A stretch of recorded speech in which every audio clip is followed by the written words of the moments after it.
What I've done is put together a brochure called The Documents You Cannot Live or Die Without. And what we're going to do this morning is we're going to walk through and talk about these various documents. And so what we've really done is we've divided them into kind of two categories, two main categories. The documents that are relevant while you're still living, and then we're going to talk about the documents that become relevant when you pass away. Within each of those sections, we're going to talk about documents that are related to your person, and then documents related to your estate. And in the law, for example, if you were ever involved in a guardianship case, the court would look, first of all, whether you need assistance with things relating to your person, such as making medical decisions, residential decisions, things like that. And then about your estate, handling your bank account, real estate transactions, things like that. So actually there are documents relevant to both of those, and they're different. Now, first we're going to start with the documents that are relevant while you're alive, and these are the ones relating to your person. And here's the ones we're going to kind of talk about. The medical power of attorney, a directive to physicians, the HIPAA authorization, the out-of-hospital DNR, a declaration of guardian, and something called a supported decision-making agreement. Now, the most important of these, in my opinion, are the first two. And so I want to spend more time on those. And the first one is this medical power of attorney. And I put up just the front page of it. And because I don't put all the forms in the pamphlet, so I wanted to kind of show you what some of these look like. And as you can see, with the medical power of attorney, you are making a selection of someone to help you, or actually to make medical decisions for you in the event you become unable to. Now, by signing this, you don't relinquish your own right to make medical decisions unless the doctor believes you cannot make the decision. And so this form simply says, if I am unable to make a medical decision, then I appoint this person, or you could do alternates. Just on the form you see up here, there's a place for the agent at the top, and then there's one for alternate agent. But note that the first paragraph, it says this only takes effect if the physician says they believe you're unable to make decisions. Some people get nervous about powers of attorney, particularly the financial one, because they feel as if they're relinquishing control. And you're not. What you're doing is you're picking someone you trust to make important medical decisions for you in the event you become unable to. So, and this is a big deal because sometimes you might think you're fine, but then you know anybody of any age should have one of these, because you could just be driving, have a serious accident, and be in a coma. And they want to know, what do you want to do? Do we want to do surgery? Well, they could be 35 years old.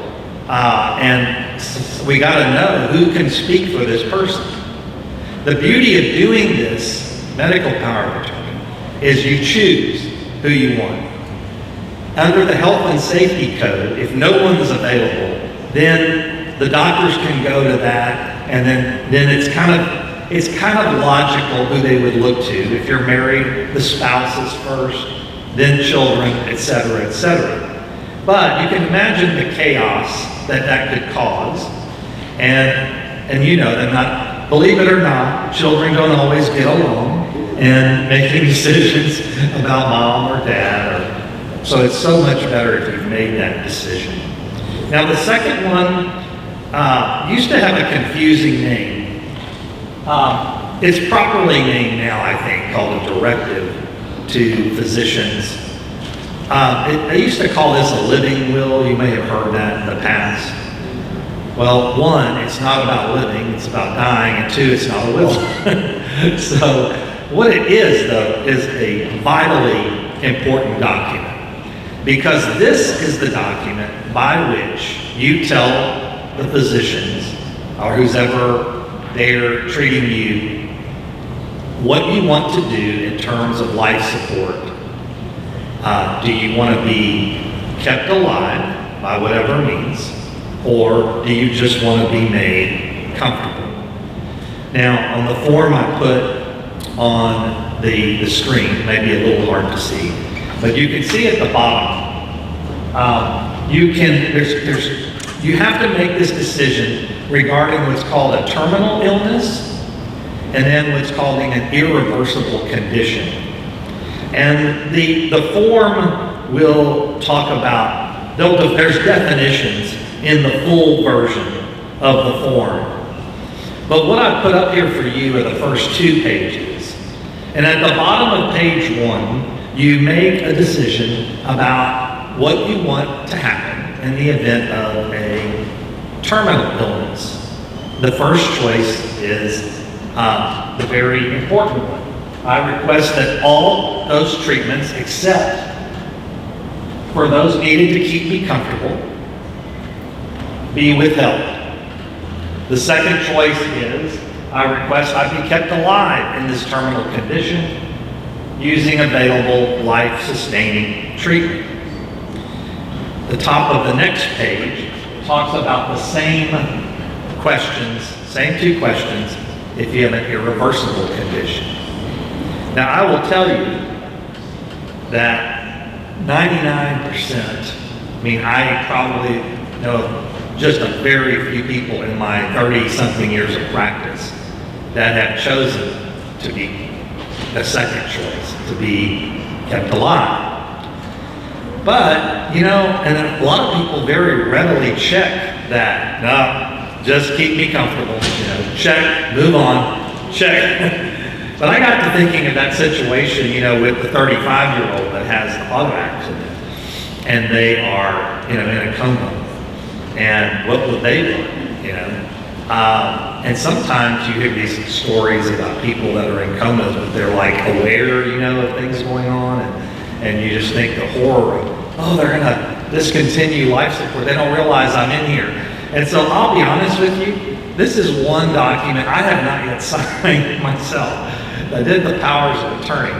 But this one, though, it's so important because the last thing you want, really, in all honesty, is for you to now be in a hospital and you are, the doctor thinks, we don't think this person has much time. What happens if they stop breathing? And then if you haven't done this, then it falls on the family. And by this point, usually it's an elderly parent, so there's usually no spouse. So who does it fall to? The kids. And then the kids have to try to agree, and you know how difficult that's going to be, especially if it is, I'm pulling the plug on mama. Very tough decision. So, but if you've made that decision, then you just make it easier for your family. Plus, you've let it be known to the world that this is what you want. So you don't have to do this form, but I highly recommend it because you've made a choice. And that's what we want to know. And the doctors are supposed to honor this form. It overrides everything. And even if the family comes in and says, no, we don't want to do that. No, this is what they chose. And really, the agent under the power of attorney really shouldn't be able to override this either, because it's a very specific choice. And what it's saying is, if I have a terminal or irreversible condition, this is what I want. Be kept comfortable or keep me alive. And so that's really the main parts I want to address with that form. there's another one I call a HIPAA authorization. This one is, as y'all might know, when you go to your doctor and you're speaking to your doctor, that's a confidential conversation. The doctor can't just go blurt that to everybody. And you'll know that, like, sometimes when you've made an insurance claim, they want you to sign like a release that says they can share your records with us. And that is what is required. You have to authorize the medical provider or the hospital to share your records. What this HIPAA authorization does is it allows you to select people that you're okay with getting your confidential healthcare information.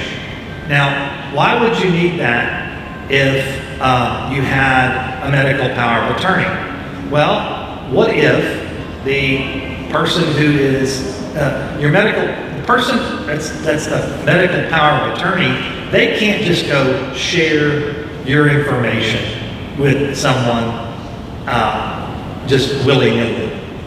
And a lot of time it puts a burden on let's say there's 4 children, and maybe the one daughter is the agent under the medical power of attorney, but they want the other 3 kids to know what's going on. And it's burdensome sometimes for the one agent to have to be the point person to share all the information. And a lot of times when you're all at the hospital, everybody wants to know what's going on, and then the doctors get skittish because they don't know if they can share it with all of these people. So what the HIPAA document does is says to the medical provider, this list of people, it's okay to share my information with. So it's a nice supplement. I'm not saying I think the first 2 you ought to do. The third one, this is optional, but I think it's helpful and it's simple. The other one is something that's becoming more and more important, and that is the out of hospital DNR. It's one thing if you're laying there in the emergency room and they've got to make a decision, or you're in your hospital bed suffering and dying of terminal cancer, and then you stop breathing, and that's when this directive to physicians would kick in. What if she selected to be kept alive or to be kept comfortable? So that's going to be in that file. What if you're at a nursing home? What if you're getting care in your own house? What if you're in assisted living? So many deaths now happen in those situations and not in the hospital. So this is a form that a lot of times if you have a caregiving service that's helping, if you are in an assisted living or a nursing home, they're usually going to have this form for you. And I suggest you fill it out, and it should be, of course, consistent with the directive to physicians, because it's essentially the same decision. It's, do I want to be kept alive or do I want to be made comfortable? But in really the out of hospital DNR, the main thing it's going to do is they're going to try to resuscitate you unless you have said DNR, do not resuscitate. And so that is the purpose of that form. Now, I talked about guardianship just a few minutes ago at the very beginning of the talk. Really, the one big reason why you want to do powers of attorney, your medical and your financial, is you don't want to be part of the guardianship system. And the reason I say that is because it is very expensive. It's like doing a probate of your estate while you're still living, because everything becomes court supervised. All of your affairs become public knowledge. And it's going to involve the taking away of various liberties that you may have. But a lot of times what happens is the children start fighting over who should be in control of mama or daddy. And they get down in this big contested guardianship fight. So I always say, if you do the powers of attorney, hopefully you avoid guardianship, because the probate court, who also, interestingly, the probate court who deals with estates when you pass away, is also the court with jurisdiction over guardianships. not the family court, which is interesting. But you might have a situation where you have someone will file a guardianship. Now, the judge of the probate court is supposed to see if there is something called a less restrictive alternative. And because the legislature is aware that guardianship is something that really does take away individual liberties and controls. So first of all, there has to be medical evidence that you're incapacitated. It has to rise to the level of what we call clear and convincing evidence. Secondly, the court has to decide whether there are feasible, less restrictive alternatives. Now, why is the word feasible in there? One, it's got to work. Sometimes what happens is mama doesn't have a power of attorney. So one of the kids goes off to the nursing home after mom's already gotten a diagnosis of dementia and gets mom to sign it. And guess who's appointed? They are. That child. There are times when that document gets signed under what we'll call suspicious or less than ideal circumstances. And so it becomes a situation where then the medical providers or the financial institutions may choose not to honor it. Or you have what we call dueling powers of attorney. You know, well, mama did one 4 years ago naming Sally, and now all of a sudden she's changed it and Betty is the new agent. And Sally's like, no, mom never intended to take me off of that. Here we go, right? A lot of times the fight ends up in the probate court for guardianship. So why this document? This document just says, if I ever have to have a guardian, here's who I want it to be. And that's supposed to be honored, unless you've chosen someone that the court finds is not suitable. So like, for example, if you want to put Uncle Charlie over your estate, but the court finds Uncle Charlie has a couple of convictions for fraud and wiretapping, he's probably not going to be appointed. Okay, I'm just going to tell you. So you want to choose carefully. And choose like you're choosing the power of attorney. It's that important, right? In fact, it's more important in that sense, because if you've been put under guardianship, you've been found to have no ability at this point to make the decisions regarding your person and or estate. Now, I say no ability. The doctor does this checklist, and they might say you can do your activities of daily living, maybe you can still vote, but he'll say, no, you can't drive a car, no, you can't make medical decisions, no, you can't make placement decisions. Placement decisions, as y'all know, becomes so important, especially after the first parent dies. What are we going to do with mom? What are we going to do with dad? And so that's a lot of control for a guardian to get and that's a lot of times what happens in these guardianships is the person goes down there not only to try to get control of the money, but get control of where mama or daddy lives. Big deal, right? So we hope we avoid a guardianship, but this document's there to say if for some horrible reason I'm involved in one of those, here's who I want the judge to appoint. Now, that's all relating to your person. Now, let's talk about your estate. And really, the biggie is what we call the statutory durable power of attorney, also called the financial power of attorney. There is, of course, a trust. We're going to talk some about that. A lot of people, we hear a lot about trust, and there's a lot of misinformation about trust, and we'll talk a little bit about it, assuming we have time. The other is a joint bank account. The joint bank account I don't think is in your brochure, but I threw it in because I want to mention something about it that a lot of people misunderstand or don't fully understand. Let's jump to the big, the statutory power of attorney. And so I'm going to put up, I think, 3 pages of this because I want you to see what it looks like. In this instance, you can be as broad or as narrow as you want. And if you'll see on the form, there's a whole checklist, and you can see at the bottom of the first page and then on to the second page. There's a checklist. And what you're saying is, I'm going to let this person that I'm appointing be able to take care of the following things. Now note though, when you get to the very last one, it says, I give all of the powers that are above.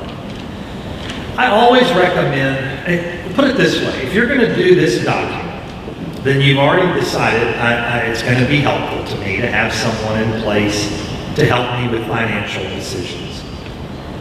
And then you hopefully are going to choose someone you really trust. So what I tell the client, once you start just picking and choosing powers, you're always going to leave out the one that becomes important, you know.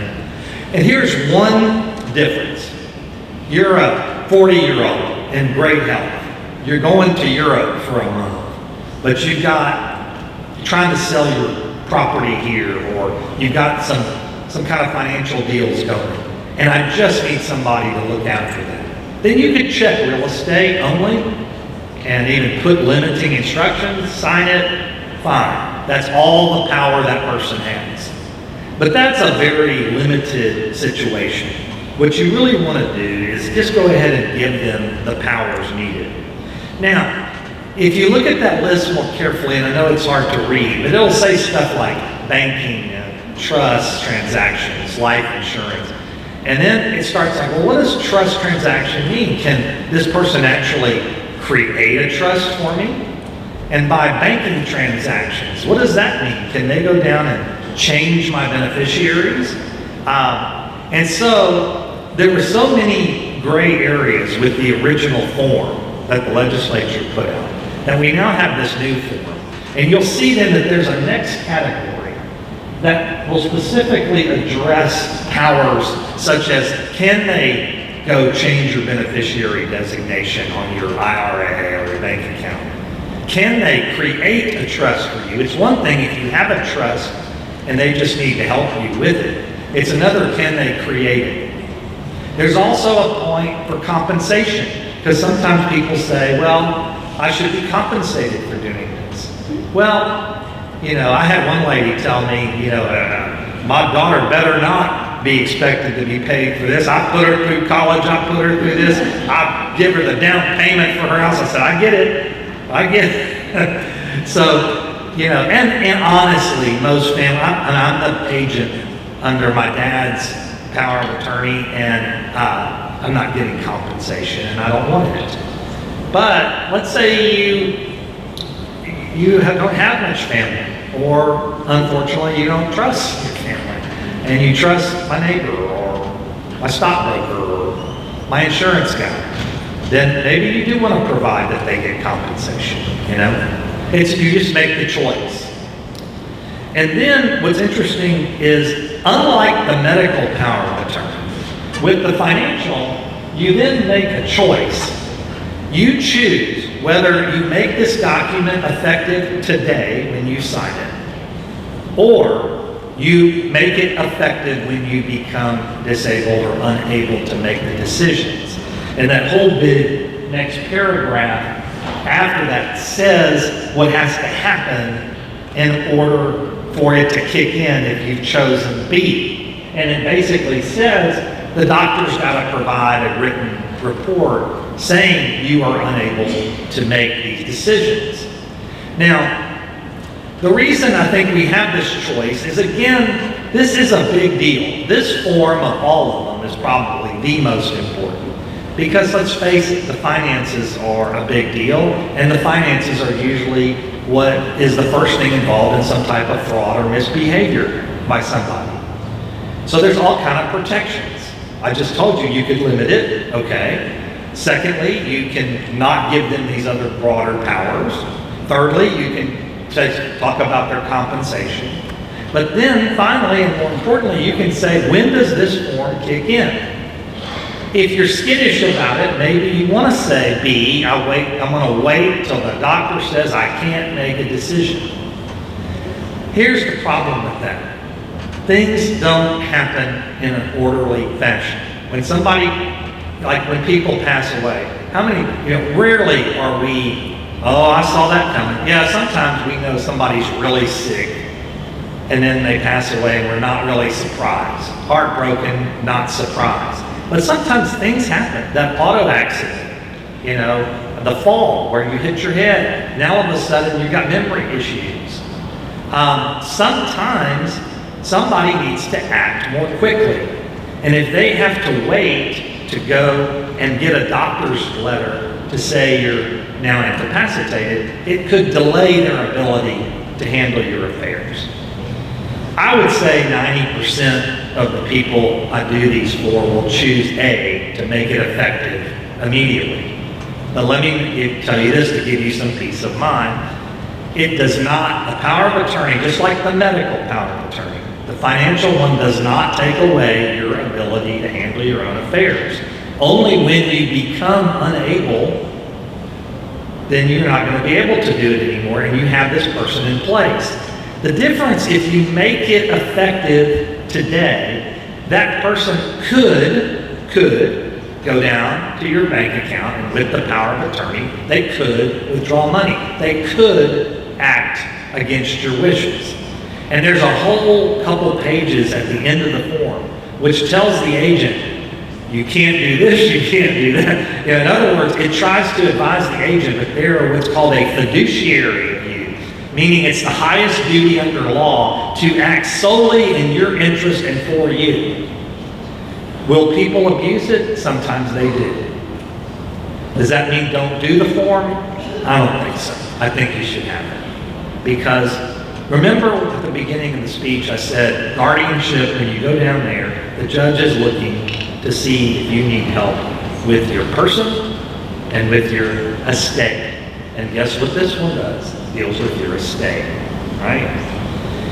Now, we hear a lot in the news, and if you're ever home sick, I'm usually not home during the day, but when I have been home, I can't believe how many, first of all, lawyer ads about getting hit by a truck and call, there is actually one with my name, Richard Gus, I think. Call Gus, and he'll fight for you.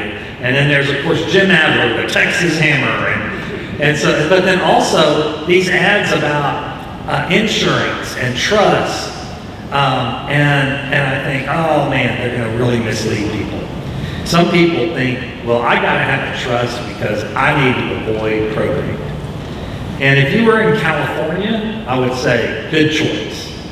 Because in California, for example, there's a fee that's charged that's involved. It's related to a percentage of the value of your estate. And so it can be very expensive to go through the probate system in California. Not so in Texas. Not so. But there are some good reasons you might want to do a trust. Let me explain a trust real quickly so everybody understands. There's you with the wheelbarrow with all your money. You're called the grantor. And what you're going to do is you're going to place these assets or this house or whatever in a special relationship.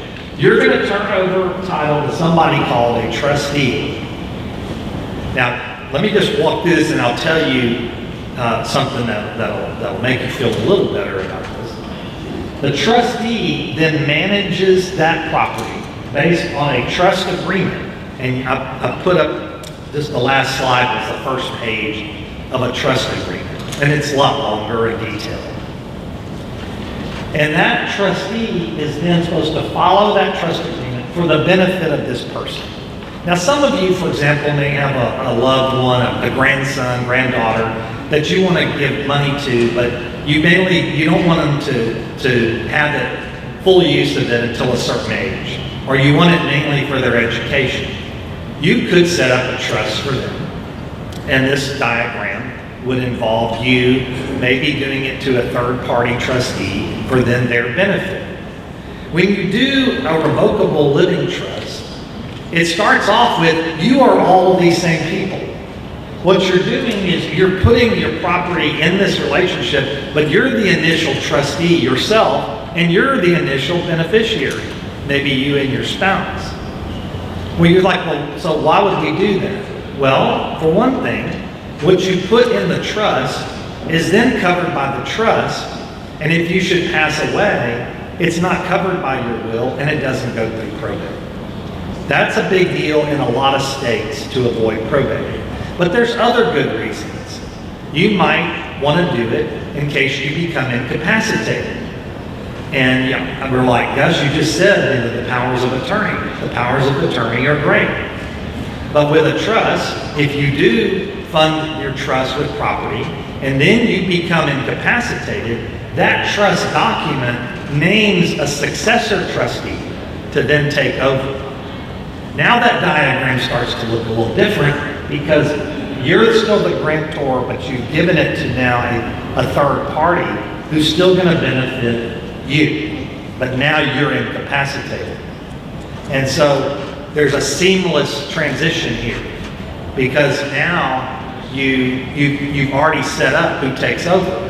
And guess what? This document can be a substitute for a will, because in that instrument, you can say, when I die, what do I want to happen with what's ever already in this trust? So it can serve two purposes. If you have a special needs child and they're on governmental benefits, you should never give that child money directly. You've probably all heard of special needs trust. Well, what does that look like? Well, you set up a trust. You could probably be the trustee, you can be, but then that child is the beneficiary. Because it's in this trust relationship, the title to the property is in the name of the trustee, not the beneficiary. So the government cannot consider that property belonging to the beneficiary because it's held by the trustee. So they can still get their Medicare benefit, Medicaid benefits, and all of that. So there's a lot of good reasons for trust. Do you have to have one in Texas? No. But are there some reasons? I'm giving you some. There's others. Some people that are high wealth, when you die and you go through probate, all of that becomes public knowledge. And people don't want their business out there sometimes. Right now, the owner, the wife of the former owner of the Texans, Cal McNair, the wife, I think recently had a stroke. And one of her sons has gone down and filed an application to be her guardian. Meanwhile, the son that owns the Texans, Cal, is fighting that, saying mother doesn't need a guardian. And, well, of course, what do these people own? The Houston Texans, among other things. So they actually, and this can't happen very often, but they were actually getting the judge to seal portions of that fight, especially the financial part. But if the judge hadn't sealed it, this poor lady's entire financial, all the information is going to be out there. That's why guardianship is so intrusive.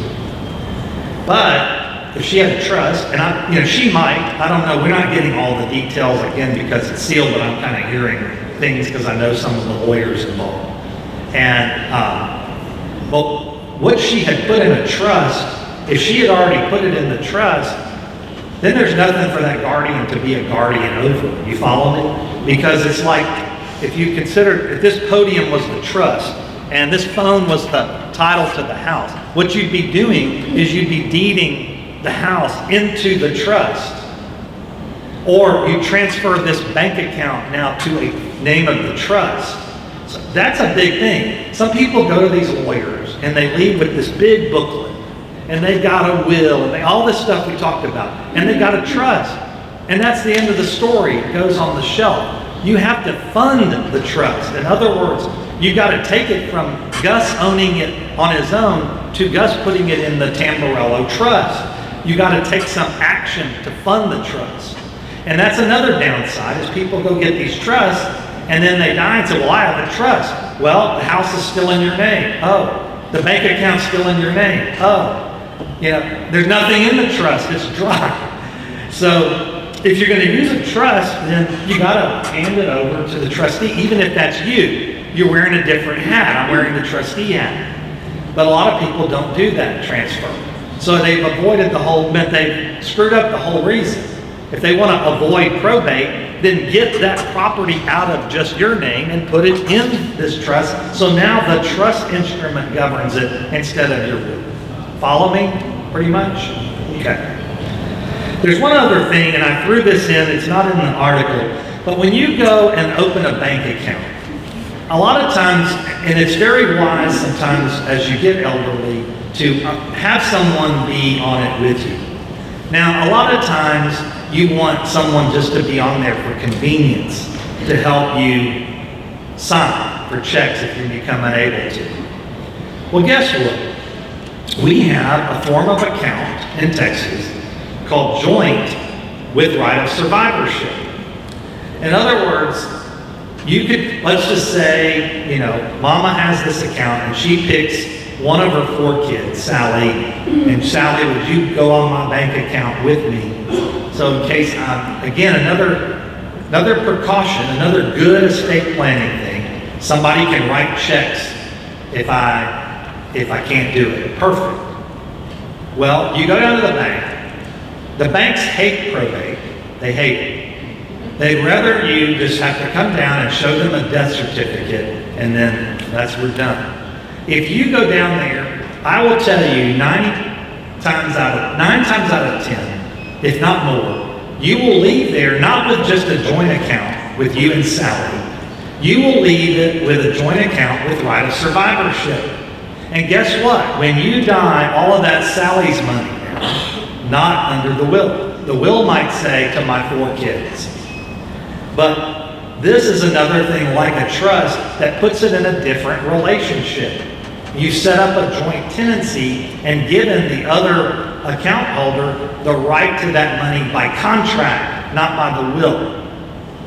So you've got to be very cautious with these. However, what if Sally is your only daughter, or you do want Sally to have it, you don't want Sally to have to wait for probate to get access to the money, then this is perfect.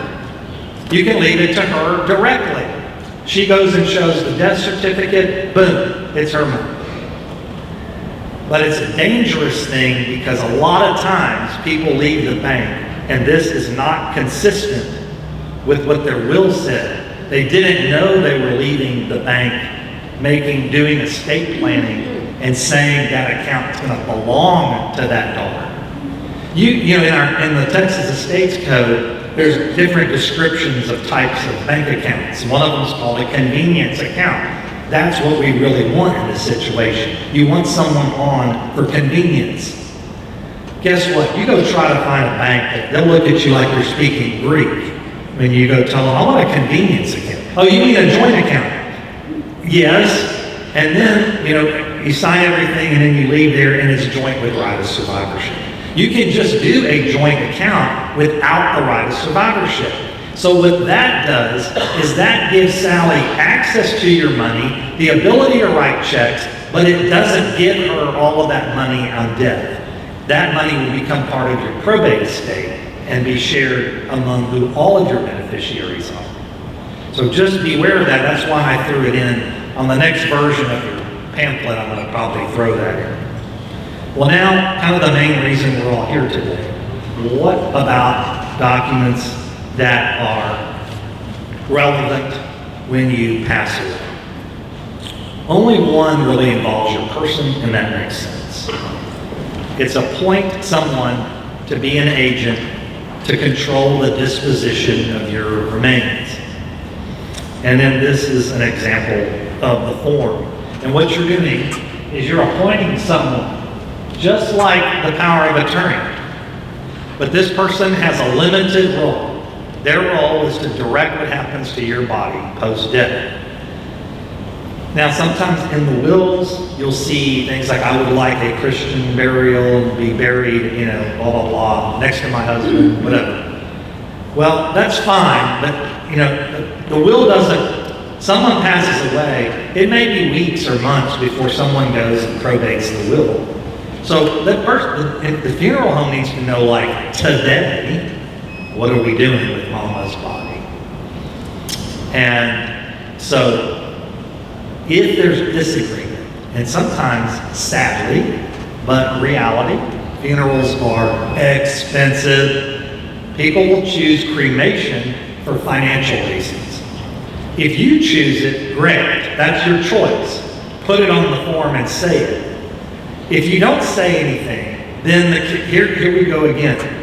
The kids are fighting over you while you're living. Now after you die, they're fighting. Well, Mama wants to be cremated. Well, when did she say that? You know, why do they have that burial plot next to Dad? You know, so again, not everybody thinks about this one, but because cremation is becoming such a big deal now, because of financial reasons, I think the average price of a funeral is like $25,000, $30,000 now, easy. And a lot of people have prepaid funerals. Very great idea, perfect idea. But if you don't, then it becomes a financial decision for the family. All right, that's really the only document that relates to your person, because at this point now, your soul's gone to heaven, hopefully, and you're just, you know, what are we going to do with that little body? This is the biggie, though. What do we do about your estate? And the big one, of course, is the last will and testament. But why do I have the trust up there? Wait a minute, Gus. You said the trust was relevant while we were living. Yes, but remember what I said? You can add provisions in that trust that say what happens to what's in that trust when you die. So, whatever's in the trust is going to be controlled by the trust. So that trust is kind of like a substitute for a will. Whatever not in the trust, or whatever does not pass by beneficiary designation, such as on your IRA, or a joint bank account with right of survivorship, will then pass under your will. And hopefully everyone has their last will and testament, because that is still a very key document. Now, what if some people say, well, I did a trust, so why do I do a will? Well, remember what I said, you gotta put the stuff in the trust before it's in the trust. Just because you got a trust document doesn't mean anything. Well, people are going to forget, okay, to fund it. So the will catch any property that's not in the trust. Or if you haven't done the trust, it will catch all of your property, and it will then become the key document to transmit your estate upon your death. And so it's very important to do a will, even if you have a trust. In fact, sometimes you could do something called a pour-over will, and the will says, everything that passes through my estate, I want it to go to the trust. So in other words, you have the trust, but you didn't put everything in it, but the will says, now put the rest of it in it. Boom, then it goes into the trust, and the trust governs what happens to it. So that's a nice little estate planning device as well. Interesting, in Texas, if you're ever in a pinch, you can do a handwritten will. I don't recommend it, but if it is totally in your handwriting and signed by you, it's a valid will, as long as you intended that to transmit property on your death. What's not a valid will is for you to type it on the computer, print it, and sign it. Or for you to type it, print it, sign it, and notarize it. Nope. You either have two witnesses and your signature, or you have wholly in your handwriting and your signature. That's it. The notary comes in only as a technicality to do something called a self-proving affidavit, which prevents having to bring witnesses to court when you die. So you don't need a notary. But some people think somebody else could type it out, they could sign it, and it's good. Nope. Your daughter can't write it and you sign it. Nope. Your daughter can't write it, you sign it, and then notarize it. Nope. Either two witnesses or wholly in your handwriting and signed by you. I talked about the trust. That's again how you can use the trust to then be a will substitute. And finally, there's something that's come into the law recently called a transfer on death deed, where you can actually set up your house to pass outside of probate through a document called a transfer on death deed. And it's it's not as simple as it sounds. There's a lot to it. The gist of it is, you do the deed, and it doesn't take title away from you now, but when you die, it would give title to the person you name. Just like that joint account with right of survivorship, or just like that IRA beneficiary designation. There are a lot of things that can pass outside of probate. We can do bank accounts, we talked about that. We can do an IRA, we talked about that. But the house was always kind of the thing where you needed probate to transfer title to the house. Well, now we got this. And it can be helpful. It can also be abused by that, child who thinks because I took care of mom, I get everything. And so that gets signed in the last few days of mama's life. There's a lot of issues with them, but it's out there and it's an option. And that's all, folks.